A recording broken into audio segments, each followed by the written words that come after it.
ain't got my money. Fuck you mean? You gonna have it next week, nigga. Hey, what? Hey.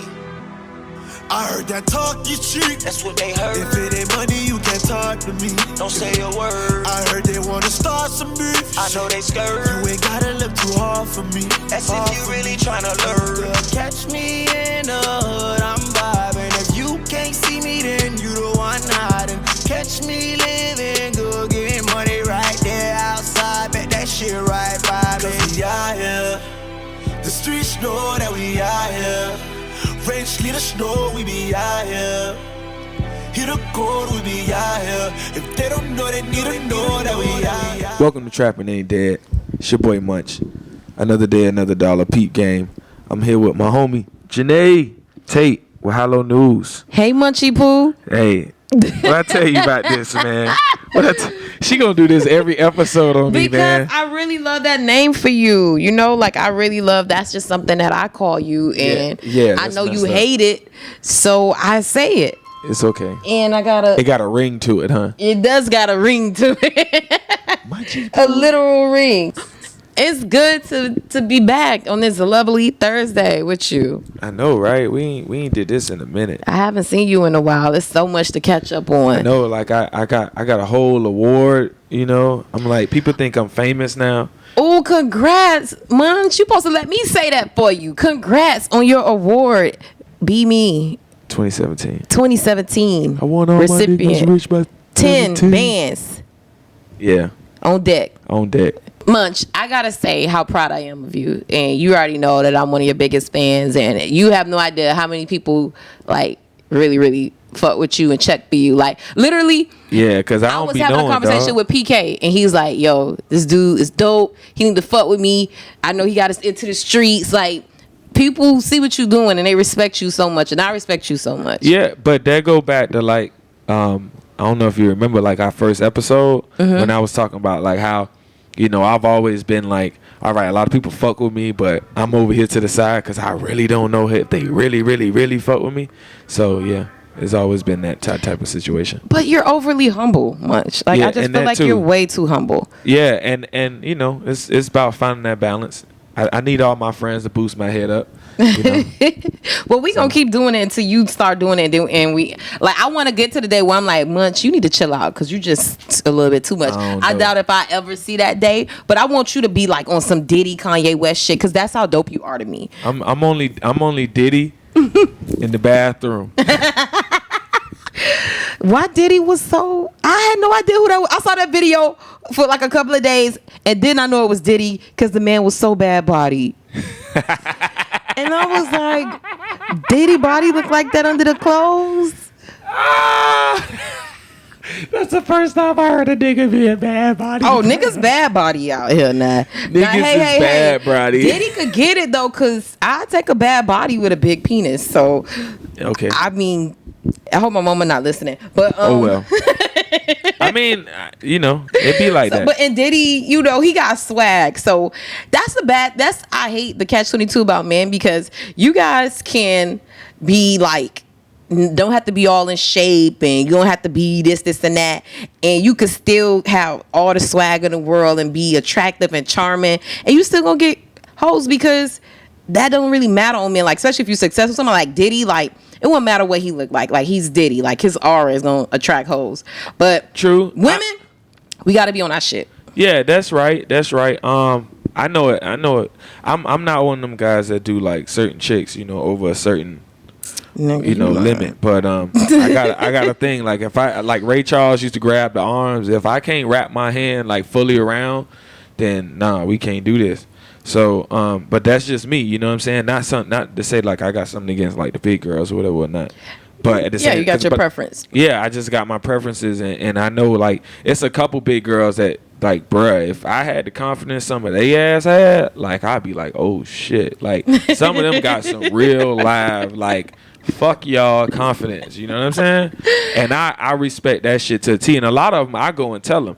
You know, and I be trying to tell them, you know, and the next thing you know, they go to liking me. And I be like, I don't really like you like that. I don't see you like that. So I just like the way, you know, you have, you know, a lot of people are joyful and you know, charismatic, different things. So I feel you.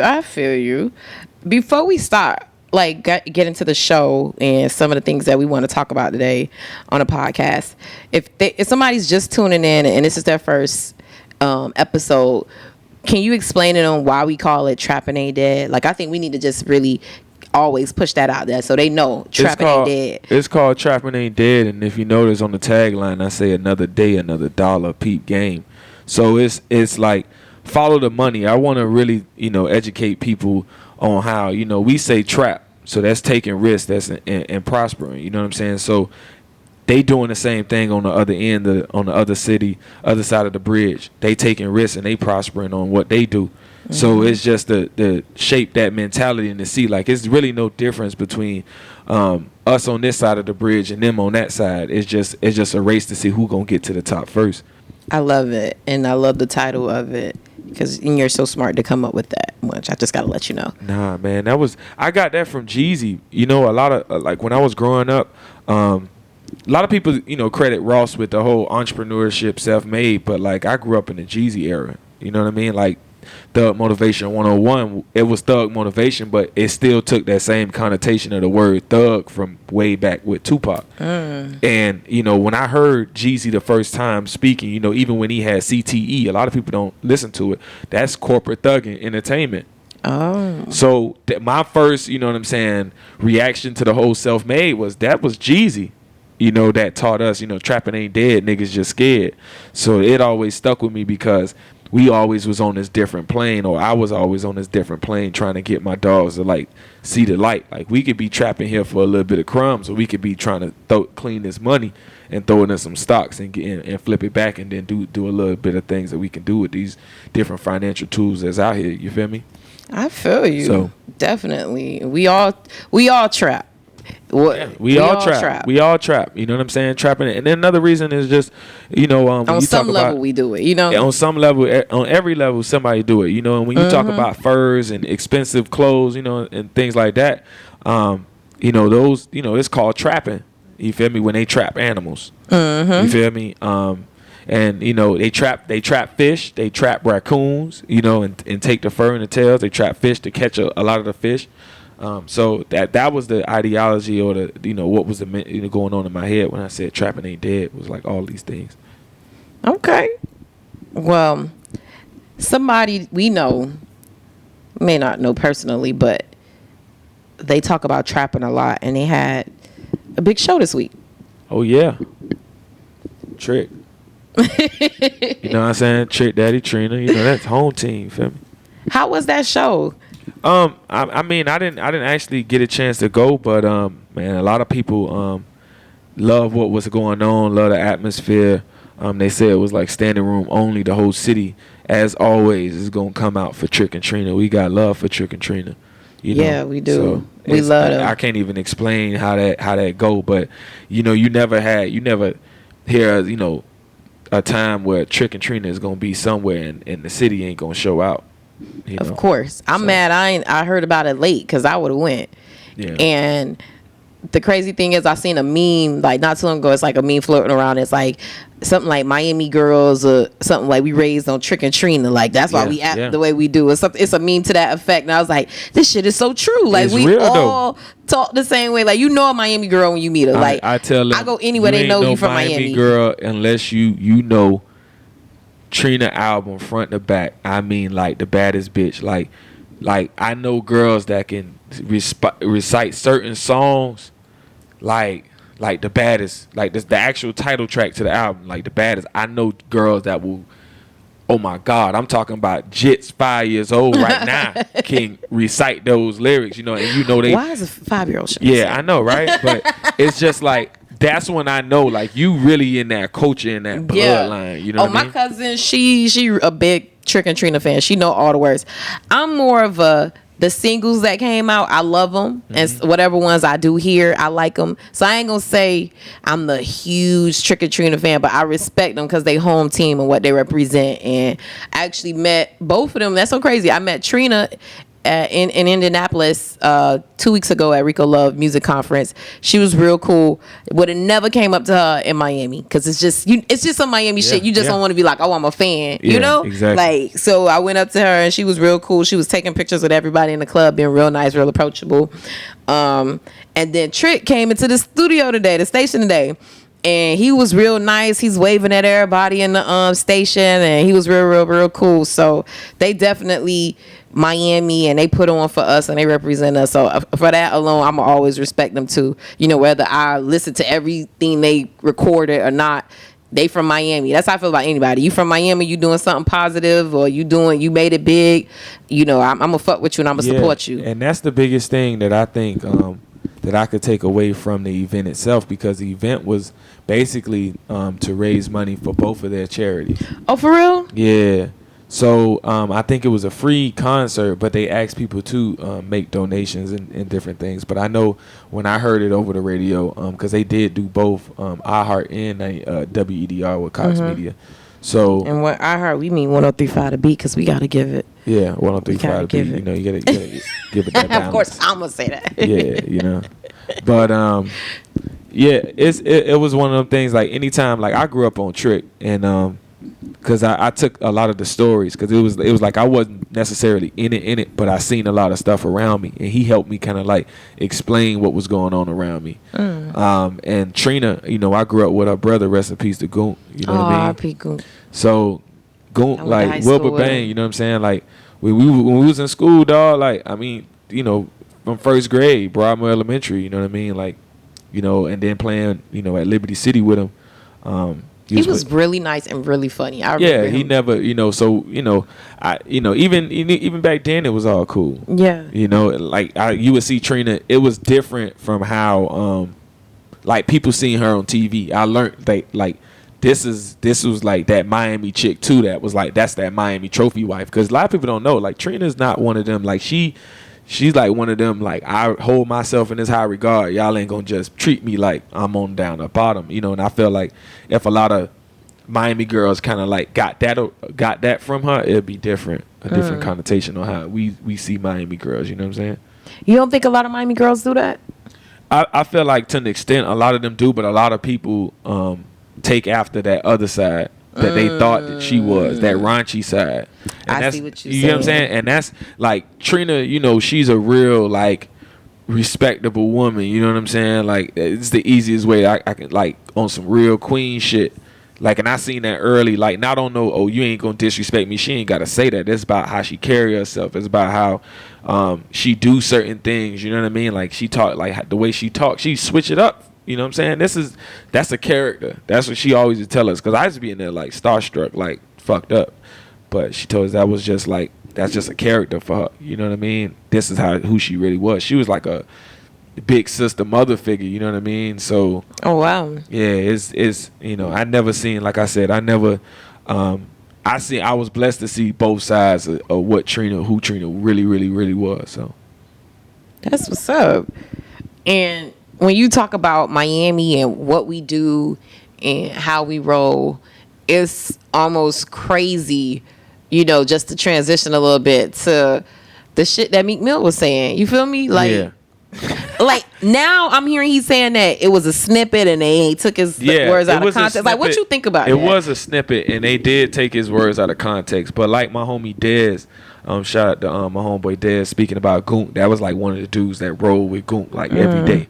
So Dez, like he said, he was like, man, when Trick ride and the city ride, we all ride. It ain't we need an explanation. You know what I'm saying? Like we didn't want no explanation at that point. Like once somebody say Meek tripping, Meek said this about the crib, it was like, oh well, fuck Meek. You know what I mean? Like the whole city ride like that. My whole connotation on it, because I seen it from the inception of when it happened. Like he had the interview, and I seen it that night, and then I seen the next morning. I seen my boy YD get up there. I saw that. You know, and anytime, and I think that's why it took a level to where it was, because YD went to talking about that real, you know, about, oh, y'all niggas shoot these videos in my backyard. And anybody who know, like, you can catch YD on them Overtown streets any day of the week. If he ain't Shout out of town, to YD. you know what I'm saying? So that was my thing. Like, it was respectable, and I love that it was actually a guy like YD that had to say this and put it in. But I don't think he went at him in a malicious way. No. And with Meek, I just felt like he had to do his research. Like, bruh, it ain't no pools in Philly. I mean, ain't no water in Philly. It's lakes, and they freeze over. But as far as like y'all boys doing the jet ski deal, I don't think jet ski rentals top in Miami right now. You know what I'm saying? Bro, like I don't. And here's the thing, the crazy thing is I haven't really heard verbatim what Meek said. I just heard the reaction to it, and I think Trick's reaction was one of the funniest and most entertaining. He's a very funny guy anyway. Yeah. But he was saying some real shit though. It's like, we ain't never been no characters. We never been no followers. And that's the real deal. Like, if you go, and I hate to be like this and say, oh, you go in the prison system, but if you go into jails, who run it? Miami. They know Florida. First is Miami boys, and then there's Florida. There's South Florida. And everybody from West Palm to Broward to Key West try to get in with the Miami-Dade boys. You know what I'm saying? That's why they make South Florida. So it's the same thing. You go down to, when I went out of town and I was in Arizona, when we went to Cali, when we moved, I moved through a lot of different states. Miami get respect every time. So it's different for me, when I hear Meek saying what he's saying, because I'm just like, and I'm taking it, I'm trying not to be mad about it and trying to understand the brother, you know what I'm saying? Mm-hmm. I think that's what we need to be doing more, is like understanding one another.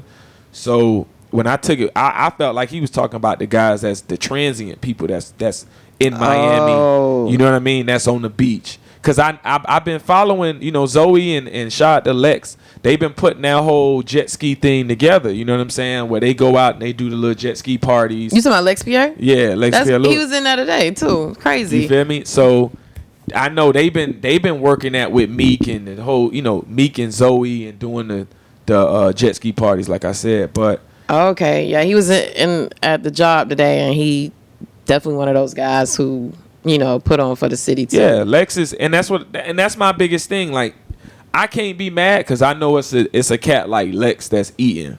Mm-hmm. Like, you can't be mad when everybody on Ross' team, everybody on the back end really is the people who pushing these guys. You can't say, that's why I don't think that's why he came back out and say, hey, I'll taking my words the wrong way. But I think on the back end it backfired on Trick too. You think so? Yeah, because and because it was a couple rebuttals after that. You had, because Meek whole thing is, nigga, I don't answer the Trick, I answer the Ross. Ross the man now. It's like the captain. What the movie when the captain the Africans jump on the boat and he say, oh, Captain Phillip. Yeah, he say Captain, I'm the boss now. You know what I mean? Like, it's the same way with Ross. People don't even hold Trick in that regard or think. People still hold in that regard and say Trick need to go regulate because we feel like Ross ain't gonna do it, but at the same time it's like, that's the money man. That's the dude that's gonna make the real decisions. That's the real that make things happen down here right now. And then Berg spoke on it. Berg, Ice Billion Berg. Okay. He jumped on it and he was like, about Trick and like, how you gonna regulate on somebody, disrespecting your city, but you ain't put niggas on in your city and all this other stuff. So it went for real? Yeah, it was getting there. So yeah, it was going there. He was signed to him. So yeah. Wow. So that seemed a little bit personal. Trick said today on Papa Keith's show that Meek had called him and that they kind of like squashed the beef, but he was like, I ain't apologized to him. He tells him, I ain't gonna apologize for what I said, but he's like, pretty much saying like the beef was done with or whatever, but he still stand by what he said. Yeah, I mean, and that's just what it is. He didn't say nothing. He didn't say like your visa been like the whole your visa been revoked. I felt like that was all comedy. Like, dog, the man got enough money. He can come fly in and out. If he on private jets like he say he is, he can fly in and out of here. You won't even know. That's true. You get what I'm saying? So all that. But didn't he have a show here recently? Did anything happen to him? Nah, he came down. It was the same day that whole thing happened. That same night that boy was here. It was Sunday. He was in. He did some. He hosted some party. I forget where it was, but it was on the beach. Oh, for real? Yeah. Well, I guess that means it's just all talk. Yeah, That it was. shit ain't- Yeah, it was like one of those things. Like, hey, you ain't gonna get slick out and talk reckless about Miami, and Miami not gonna, say nothing. Like, Yeah. nah, we've been taking L's lately. Like, no, bruh. Like, nah. You feel me? No, I feel you. Like, I just feel like I think we need more camaraderie, especially from the people who are successful, especially in entertainment business, and them, like you said, passing the mantle on, helping people. Like, and then also too, I feel like sometimes people from out of town try to come in our city and take over and act like they putting us on shit. So I ain't really mad at the people who came at Meek and straightened him on that, even though it was a miscommunication or whatever it was. I feel like people need to know, like, you ain't finna come in Miami and just say and do whatever you want to, because that ain't how we roll. Exactly. Like, okay, you gonna, all right, don't talk too reckless now, because don't get your ass stumped. Yeah, like, and that's all it really is. You know what I'm saying? Like, I think that's all it really is. Just when have, it comes like down you to said, it. because I feel like this. We can't go in no other city and, talk crazy in New York or shit like that. So why people feel like they could do that in Miami? You Like, feel me? there got to be some respect. I mean, speaking, still on this Miami subject too, and Trick and Trina are some of Miami's finest, and there's been a Miami finest list, and they weren't on it. Oh man, I just think, like, What is this shit, Munch? Miami people get caught up in the most bullshit of life ever. You feel me? And because you here, I feel like we could talk about it because we had two separate schools. I'm in Rock Nation. Y'all in what, Chief Hall over there? Mm-hmm. And then is Bull Pride or something like that too? Oh, you mean all those copycat Chief Hall pages that No, I'm y'all just other saying- schools made? Yeah. We could talk about that, right? So, it's just, but, those spaces, I feel like, just keep up drama. And that's where I feel like a lot of that comes from. So when I see these Miami Finest lists, and then after the Miami Finest list, we continue and that's the biggest thing about me being a Be Me award winner. We learned a lot. We went to a conference and a training and then talked about telling our stories. So when we talk about telling our stories, we, and that's why you see people like Star X and the rest of them, we say, man, black folk, we are the most negative storytellers of life sometimes. You know what I mean? As far as That's like real shit. That's talking, deep. talking about, like, when we talking about putting people down, we put ourselves down more than they do. They just take what we say and kind of like use it and say, well, such and such said it. Mm-hmm. You know what I mean? And they put us against each other. But if we stop, telling this negative story or saying these negative things about each other, then we can actually grow and prosper. And I truly believe that. So with the Miami's Finest list, first it was Miami Finest, then from Miami Finest it went into Miami Finest girls, then Miami Finest guys, then Miami's Finest scammers, and Miami's boosters. I thought you was joking. Like, those are real lists that came out? It was real lists that came out all in that one day. That's an illegal list. Like, why? I wouldn't even want to be on that list if that's what I do. But it was like, okay, since I didn't make this list, I'm gonna put this list together and out all these people. But since y'all didn't make this list, I'm gonna put this list out and I'm gonna out these people. You get what I'm saying? It was bullshit. Be the craziest shit. It'd be the craziest shit. I seen two of those lists and I was just like, okay, these all look like high school, like early high 20 school kids. And I'm like, okay. And I made a post like, well, let me make a Miami's Finest list and make it be people who doing stuff in their community, because that's the finest that we got in Miami. To me, my personal opinion. Yeah, and that was my whole thing. I said this a couple weeks ago about all the different high school alumni group pages. It's like, bro, between all these pages, it's 1,000 people. And if thousands, because we got 4,000 in Chief Hall alone. Chief Hall alone. You get what I'm saying? So just if we just said in the urban core, and that's Steve Gallen's district. So District 1, District 2, right? Mendigal as well. Mm-hmm. So it's about 6 high schools. You talking 6,000 people times $20.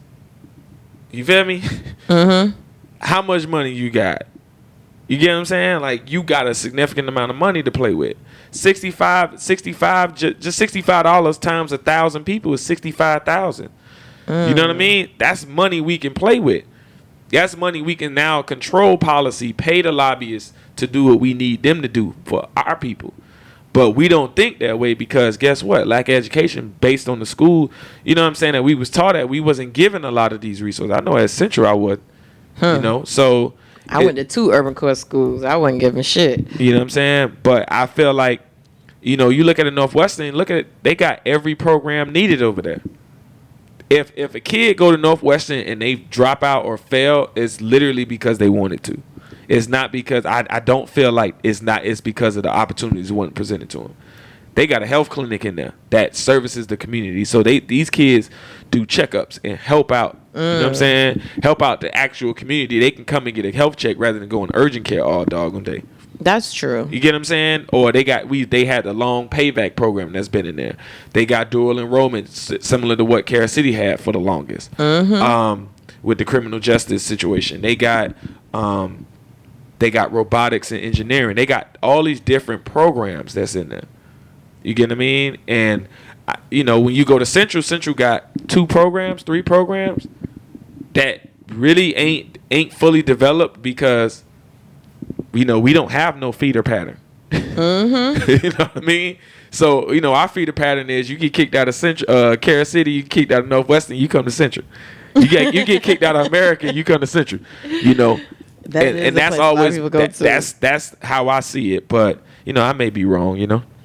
So you feel like the Miami Finest is just bullshit, and that's it was just a bullshit list. It was very, you know, I don't want to say biased because the people who made it for them. You know what I'm saying? To capitalize at that time. That's what I saw. I was like, it just seemed like a group of friends just made a list for themselves. Yeah, that's crazy.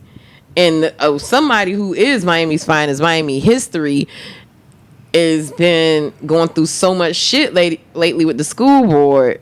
Oh man, like that shit is crazy. So I mean, do you want to hit on Steve first, or do you want to talk about Rhonda? Man, let's hit both of because all that shit is crazy. What this was, July 12th, I believe it was. So July 12th, there was a meeting to be held, discussing what they said, what we thought would be them opening a new department and moving Rhonda Van Gates to this new department outside of her official capacity, which is to over a procurement division or the Office of Economic Opportunity, which is like, you know, a procurement, diversity, and inclusion position that we need her in. So it was some things that was said by one of the elders, William D.C. Clark.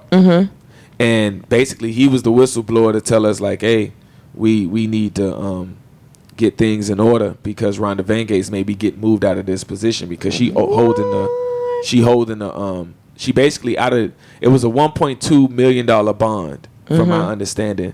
And what they had already spent $750,000 of this bond, but they wasn't telling people where this bond went, where the money went. And the agreement was for them they were supposed to create what was called a bond app. So it was going to be an app through the school board that people who are active participants in the in the school board meetings can track where the money was going. Oh, for real? So this was the big old. So they tried to discredit DC by it, and then Luke came in and jumped in, and Steve Gallen, of course, was asking the pertinent questions, and they were saying that Luke, the reason why was because Luke gets a substantial amount of money. And it's some truth to it, but at the end of the day, it was like we don't need 2 black men arguing over this. You know what I mean? I was real disappointed by all that drama. Like it was crazy. Yeah, and that's why I always stand behind DC because DC got ahead of it and did the right thing and said, "Look, bro, y'all can keep all the dirt on this man. I already got that." You know what I mean? Like we all know this man's history. His life has been an open book, but we'll settle it behind closed doors and walk and deal with it, but we ain't gonna deal with it on no social media, not in front of them. Yeah, I respected that post a lot, and I was like, that's how you handle this drama, because we've been seeing a lot of drama with these so-called movers and shakers in Black Miami, and from the whole shit with the Overtown and Musaddiq and Suzanne and Fabiola and Jay Nick got thrown in there a little bit. Like, that shit was messy. But my thing is, and I spoke on that too, and a lot of people didn't want to. A lot of them like. Oh, I wasn't touching it. Yeah, I wasn't touching it. I already know with a stick. And I just said, and the reason being is because I see a lot of this go down, and what it does is when they go down, a lot of these wars go down at the table with that money getting chopped up. So when the money got to get divided up, you know, my thing is, the argument was, like I said before, Circle got a monopoly on community events. Nobody can dispute me and say otherwise. All right. Headliner, I feel like they got a stronghold on the entertainment industry right now. So it's like, okay, because of both of their, you know, power or buzz or what they bring to the table, you know, they fighting back and forth over more space, you know, more market share, as opposed to you got these other people that's on the bottom end, these other PRs, these other marketing firms that can do, you know, that can diversify, you know, and reflect the real culture that we do exhibit here. Because I'm tired of just going to community events and seeing the junker news. But, you know, not to say that Circle is the ones responsible for it, but I know it's a lot of times that we see community events. And you could be at a Haitian event, they going to bring the damn junker news. You feel me? And we know that's Bahamian is I don't know what. So, shit. You know, and it's and like I said, it's not to go at Circle, but it's to actually say, you know, we need that diversity. You know, we need that because it's not a, like, they can't tell every story the right way. Especially, like, you know, I don't feel like a lot of times they right there in it, you know, to tell it. But who am I? I just felt like all of that was like drama that's on some level that none of us really know about, and that it just seemed like a little bit deeper than rap to me. So to me, at the end of the day, I don't know all the details on why certain people said what they had to say, but I was like, at the end of the day, like, we all got the common goal to uplift Miami and to make it better and make a better working class for black people and more money and more contracts. Exactly. Let's figure this shit out in the dark, get our money, and let's have a united front. Like, that's why I said I appreciated how Luke and more so DC handled that situation, because he like, nah, y'all ain't gonna get me to out the man and go mudsling and do all this stuff. Like, we gonna figure this out, because the bigger issue at hand is the school board is trying to get rid of our girl Van Gates, and they mismanaging money. And what even happened with that? Like, are we, like, what do we do? Like, if he's mismanaging money, like, what can we do as residents? That's the whole thing about being accountable and holding these people accountable is and that's why, you know, when something happens to Steve, like Steve, you know, his teaching credentials got taken away, but so we unbothered.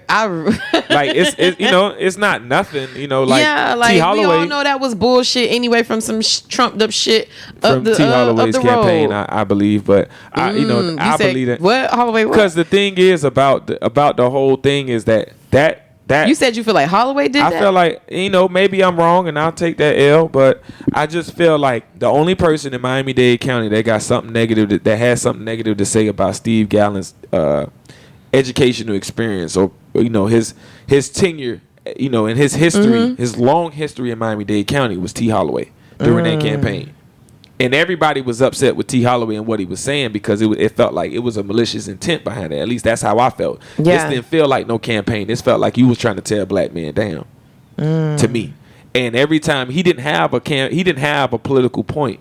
You know, he really just had this one scar or this one blemish. So, and he explained it to the full extent of the law. Like, Steve Gallen never ran away from it. He explained it. So the whole thing about precedent, and I'm pretty sure you know about it, precedent and how law works, right? So they had their judgment in New Jersey. Yeah.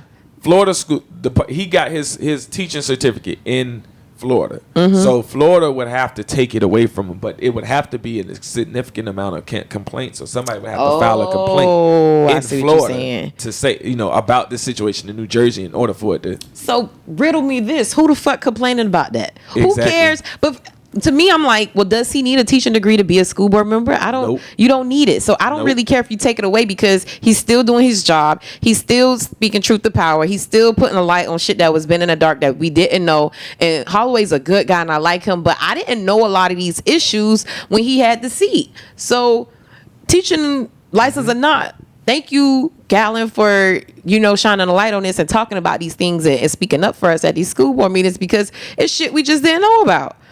And is Van Gates good with her job? Like, it's a lot of stuff that I need to follow up on. They cleared it up, and they said that she would be.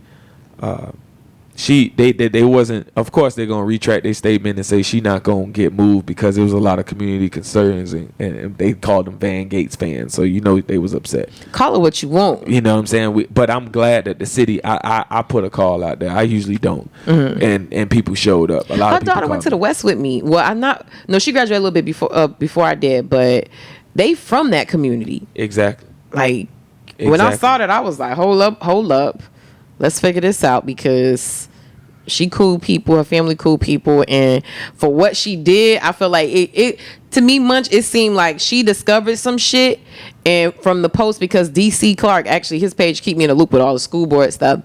It seemed like it's like she actually used to be like kind of the middleman between I Care and the superintendent, and so even sometimes she would fight on behalf of the superintendent and be like, no, y'all need to chill out, this and that.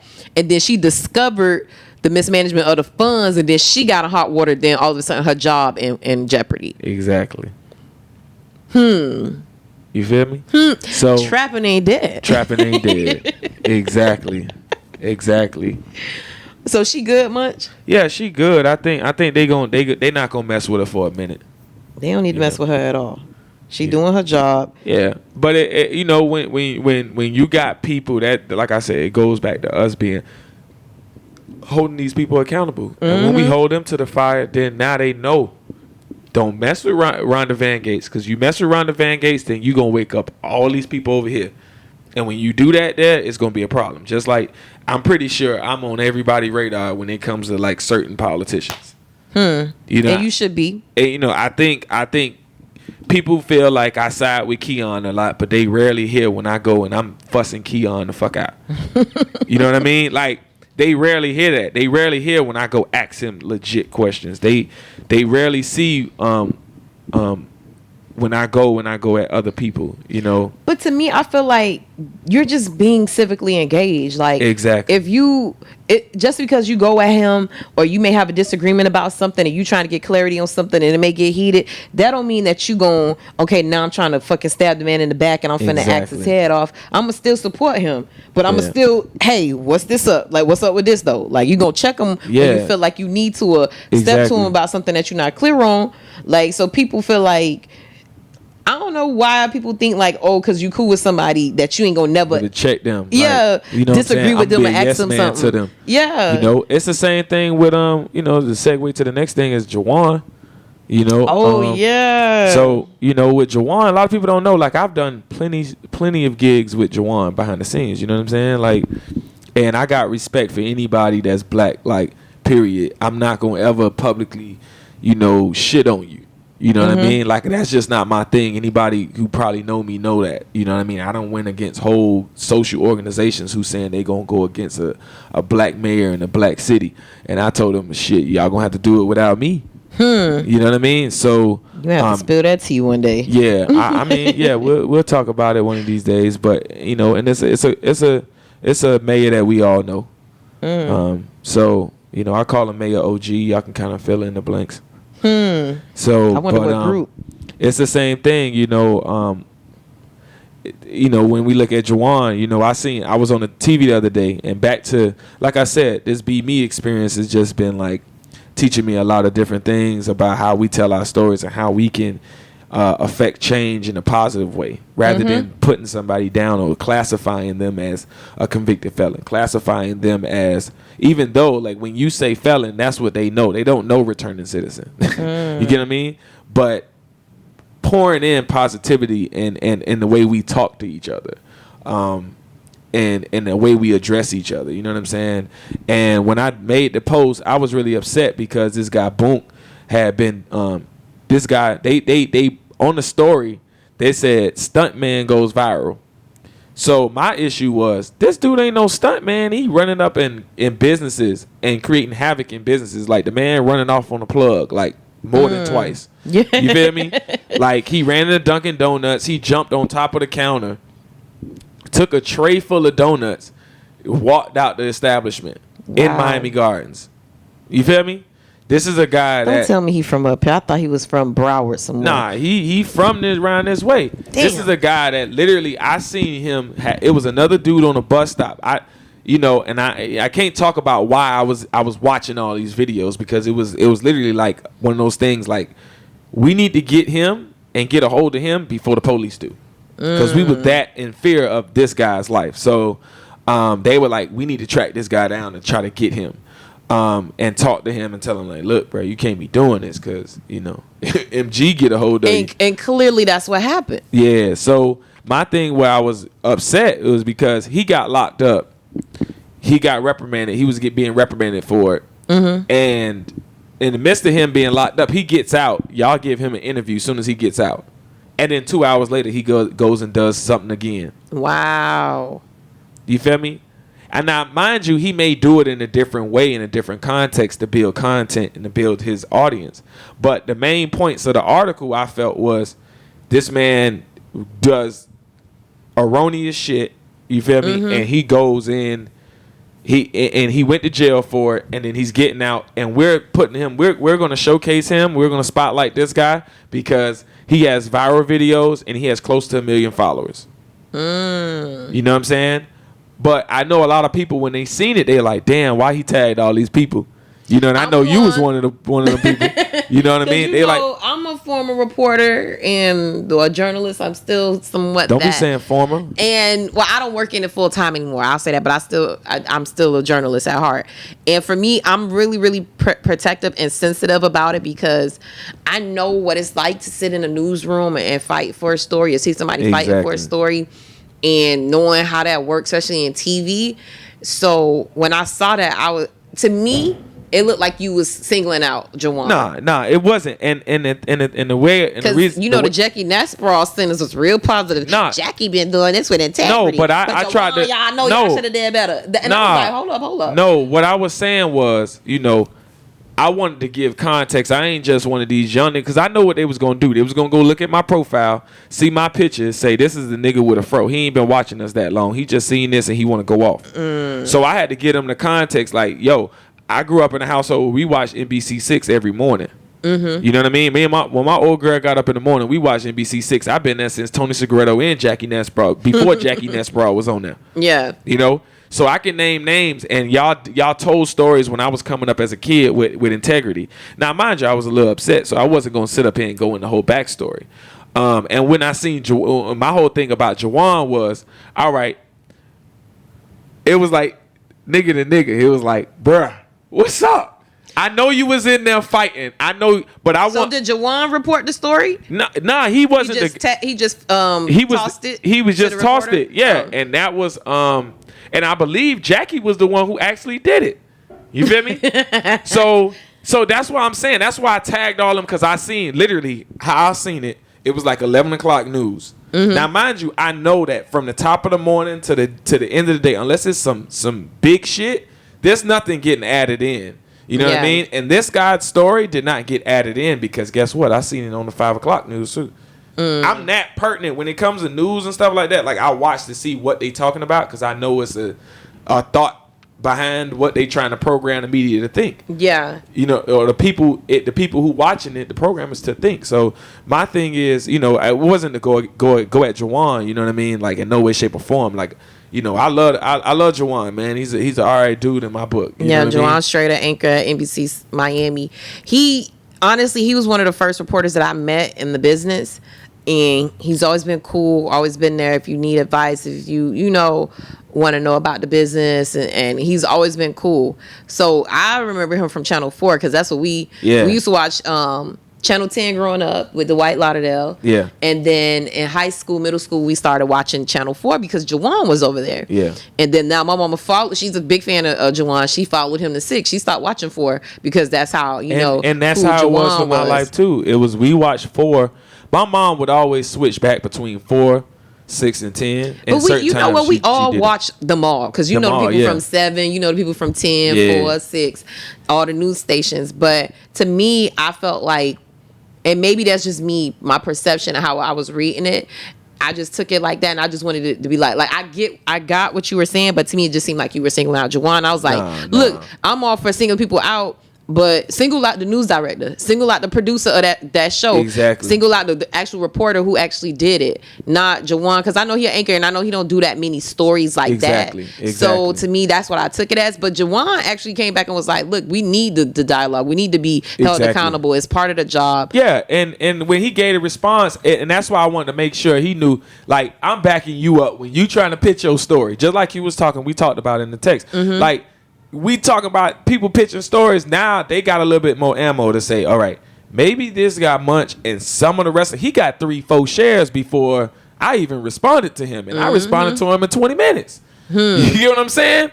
But I and that's my whole thing. If it's the shed light and to hold people accountable. So me holding you accountable is holding them accountable. I see what you're saying. You get what I'm saying? Like, you look, y'all don't send me out to do no bullshit story because they gonna be on my head. They gonna be on my head. So you see what's gonna happen. And that's all it really was. Like I said, I done did stuff with him, so I know he could go and be like, I did a whole 3-4 shows with this man behind the scenes. I know where his intent was. I know where it wasn't malicious at all. No, I actually hit Jawan up about it, and he literally, it wasn't even like, no, oh yeah, this and that. He's like we got to be held accountable. Yeah. And he knew you, whatever. So it wasn't even no, like ill intent on his end. Like he totally got it. He totally, I think he felt you and where you was coming from in a sense. Like, of course, I don't think he could say it on that post, but I think he probably felt like, cause what I read on your post, it was kind of like, yeah, this probably ain't the best story I wanted to put out there, but the job is the job. The job is the job. And he even went as far as say, look, I talked to my people this morning about this. If you go back and you read it, because I didn't delete that part. Yeah. And I want people to see that, a lot of times. Even when I went on The Voice 305 with Ant. Yeah. And they had Edward Prince on there. I told Edward Prince before we got on the show, bro, we gonna come to a mutual agreement at the end of the day that we ain't going at no black people in public, but I'm gonna let you know, like, all this y'all doing, I'm finna rip y'all to shreds right now. You know what I mean? Because I know y'all getting paid. Like, you stay in Miami, but the other two comrades, y'all in Mississippi, Alabama, and you want me to vouch for y'all?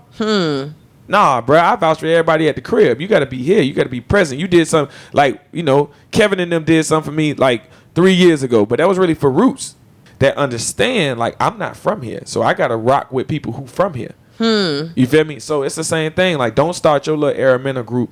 I'm not mad, that you started the group and it was successful as fuck, in my opinion, because it was buzzworthy. It got out. It got the fucking Billy Corbin. It got Billy Corbin and Luke beefing. But at the same time, you ain't finna put out all this damaging material and say, when I know automatically that they building condos, and as soon as they fill up all them condos, black people ain't got no power. You feel me? In the urban core, in the Northwest Quadrant, the only thing we got is our voice. Right. After that, that's the only thing we got. The vote based on the numbers, we'll still lose. We'll still lose because guess what? They're taking, it's a building. It's one condo. So you take 1 acre. 1 acre may have 10 houses, but guess what? This shit got 1,000 motherfucking apartments on it. Wow.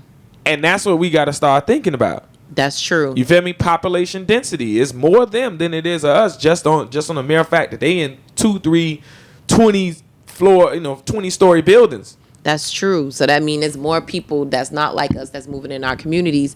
I think that's why it's so important for us, like you said, to stay informed, to have, like you said, even keeping our reporters accountable. What information that's coming out, what the people know about, even the shit with the school board, everything. Like, we got to be in the know, because if not, you just sitting there like a lame duck, shit just happening to you, you're not participating, and then you wake up one day and your whole neighborhood changed, the whole power structure changed, and you want to complain about shit. No, the shit been happening, you just ain't participating. Because it's, like I tell people, it's a 20, 30, 40 year plan. So if you ain't peeping game, then you just slow. So, that's another thing that, talking about telling our stories, Blaze Carter, it was an article came out this week.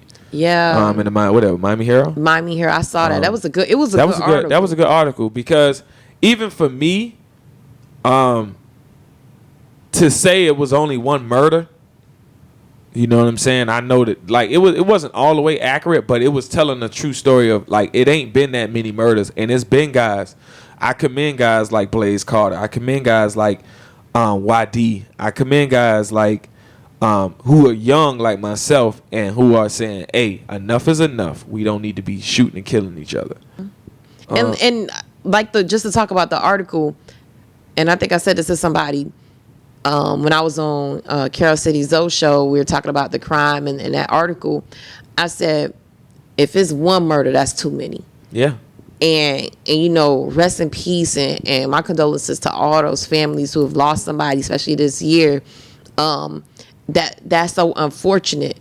I'm just happy to see that the numbers are going down. Like, it sucks like hell to see that anybody lost their life, but I'm just like, okay, could this be a continued trend? Yeah, and the numbers are going down. In the article, it said even though the numbers going down, those families living in that area in those communities, it just seems like it's hell because it's so concentrated. Yeah, it is, and it's like for instance, like I can talk about Jackie that got hit, little Jackie. Oh yeah, that was a sad story. That, you know, I happen to know through another friend.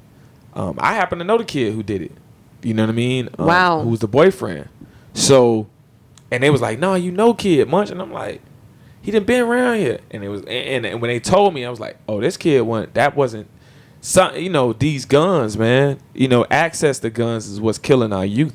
It ain't the matter of the kids actually doing the actual deed. It's the fact that, you know, they 15, 16, 17, emotionally in the mind, you know, they feel a certain way. They get angry. And it's so extreme. And it's extreme because they grab that fire. They don't really, I feel like, comprehend or really understand what that means. What that mean when you pick up this fire and you go pull this shit out and you go shoot somebody. It ain't no cheat code and they gonna come back. Like, nah, bro. Ain't no another, like, cat got 9 lives. Like, nah, it ain't that situation. Like, that bullet is, you know, it makes decisions about life and death, and, you know, what you do with it. Do you think that we need stricter gun laws like what you see in New York? Because you remember, like, you see how strict their gun laws are, and their crime went down drastically. Do you think Miami needs something like that? Nah, I think it's just gonna take real people from the community. That's really what's been happening. A lot of people seeing their homeboys get killed. You know, I know after I seen little homie Pooh get killed, I seen a total change in the way his homeboys was acting. You know what I'm saying? Because they seen like, damn, you know, someone had to go through this. You know, the mom, you feel me? Like, I heard screams all the way down the street 2-3 days later. You feel me? So when you have to hear that, and that's one of the things that got me up out of that, like doing a lot of dumb shit that I was doing, because I'm like, so many people are affected by it, and once these kids start to internalize it, and I think they haven't internalized it for a long time, it's just been anger and aggression. So dang, I think it's more or less like, especially in Miami, is that they packing us together. We're not teaching kids emotionally how to deal with their emotions. Yeah. You feel me? Like, having empathy for one another. Like, I teach 40 kids in the program right now. Yeah. You know, where I'm teaching, you know, at the African Heritage Cultural Arts Center. And I'm teaching these kids, but a lot of times they want to get on the equipment because, you know, the equipment come out of my whole pocket. So I'm limited. You know what I mean? Yeah. I got 1 set, 2 sets of equipment, but I got 20 kids, 25 kids in the classroom. So I have to teach them teamwork, how to work together. A lot of the things that we do in production is about working together. So it's difficult to kind of like, I have to settle them down and have to have these conversations about teamwork, you know, emotional intelligence, and being able to just talk to one another in a respectful way, because that's so messed up. That's and one wrong thing can be taken, especially with social media now. Yeah, you feel me? Like you said earlier about you know, tone is not interpreted through the words. You know what I'm saying? We only left to assume, and when you assume, that make an ass out of you and me. You know what I mean? And dude, my thing is this though, much like, I know you saying that it changing them when something drastic like that happen when they lose a loved one. I'm trying to figure out how we, like, I don't want that to be the only teacher. Like, it got to be a way for us to figure this out. That's why I'm like, well, maybe we need stricter laws. Maybe we need something else to be an element into this. I mean, because you got to think of it. You got to think of it like get them out this. their hands. It's 13 through 16-year-old kids doing the violence. So if you make stricter gun laws, it's for people who legally own guns. You get what I'm saying? I see what you're saying. But these are people who are like, literally, it's a police officer across the street from me, and he literally got to take his AR-15 inside the house every time. You feel me? Because they under, you know, they know they steal them out the cars, they steal them out the houses in the middle of the day. You know, so that's the problem we having, and we got to do a better job of pinpointing what the real issues are. You feel me? So it's young kids stealing guns. They stealing guns. Where they getting it? Is either they stealing or they getting it from more people. So you got one person there go run up and go get the guns, but then when they go and get the guns, they got to sell it. So they sell it to all these guys that, you feel me? So that's my thing, you know, like they getting guns illegally. They're not paying for guns. Or you got sucker ass dudes that's older and think that shit cool, and they reporting the gun stolen and they selling it to them. That's fucked up. So this is what's happening. And I only talk about this shit only because it frustrates me that, you know, kids like King Carter got to die behind that shit. Yeah. People like motherfucking Jada Page got to die behind that shit. Yeah. You know, y'all ain't have to sit there and, you know, out of respect for the family, I ain't gonna say too much, but y'all ain't have to go see that scene. It was not nothing for nobody to see. It took that shit fucked me up, and I was there. You feel me? So it fucked us all up. Being like, you see a little girl full of life gone, done. You feel me? Done. That'll never be normal. That'll never be right to me. And shout out to Tangela Sears and all the work that she's done with families of victims of murder, of gun violence, and you know how she has this support group and she legislate, and she helps get laws passed and things like that. So shout out to her with that. And the work that she's doing, because that's needed too, because we got to heal after all that shit, after that trauma, and we need that type of stuff. Like we need healing too after that happens. So I think we didn't talk enough for the day.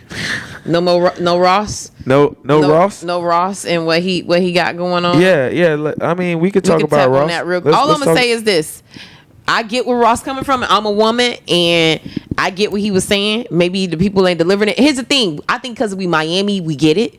Like I got where he was coming from. No, because you got people who are in Miami that feel some type of way. Like me and my girl had a conversation about this earlier, right? But we just saw that he wasn't even. But that's the thing. Like it's about.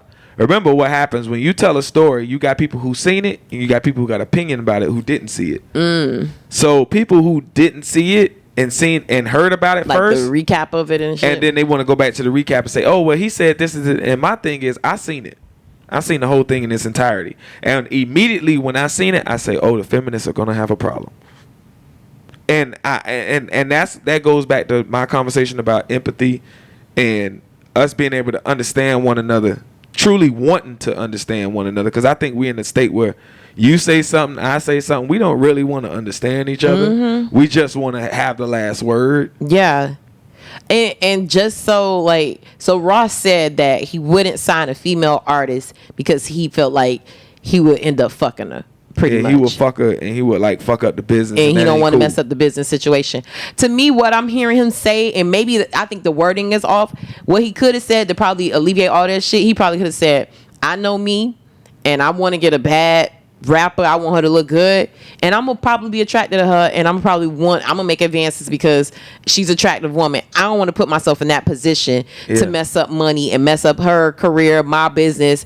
And maybe he could have explained it that way. Yeah.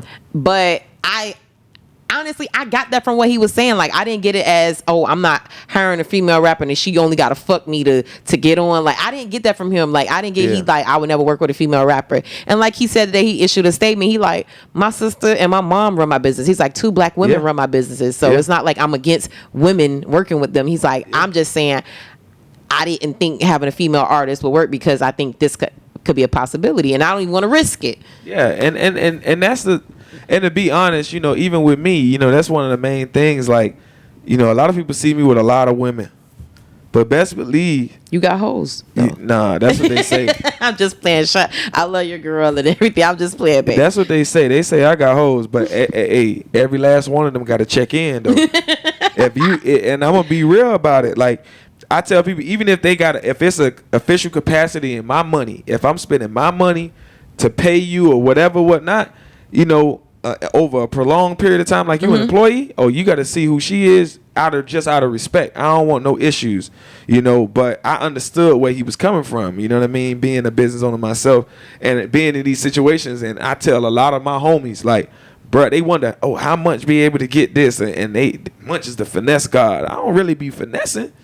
I just do good business, you know what I'm saying? And I understand, I can't take this way, like, you know what I mean? Yeah, she fine as fuck. And yeah, I would smash, but I cannot and will not do that because that's fucking up business. But here's the thing, and Munch, you work in the media, entertainment world, and we both know that world a little bit, you know, a lot of it, whatever, that's even a word. But it's an intimate relationship that you have with an artist. You traveling a lot, you alone a lot. Like he said, it's gonna be some scantily clad dressing about a woman. He's a man. He's understanding himself and how he deals with people. I get what he's saying because you on the road a lot with that person, and you may end up catching feelings. Y'all both driven. Y'all both like music. Y'all may have a lot in common, and you may want to explore that as a man. I get what he's saying.